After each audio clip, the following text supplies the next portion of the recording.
Kulandela ukutyunjwa kwasetyhini okokuqala njengengqwayingqwayi yokuqala ojongene nokuziphatha kwamapolisa i-IPID, le manyano yamapolisa SAPU ithi eli nyathelo kudala lilindelwe inkonzi yamapolisa ukunika abasetyhini ithuba lokuhlaba ifolo bakhokhele.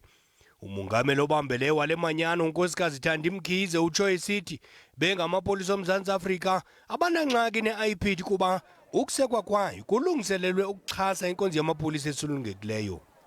The South African Policing Union has noted with appreciation the pledge made by the newly appointed Executive Director of the IPID to ensure that she will work hard in order for her to can be able to root out the rogue elements within the SAPS and make sure that they are dealt with accordingly. ISAPU ikwathe ikulungela ukusebenzisana ne-IPID kuyiwe phambili.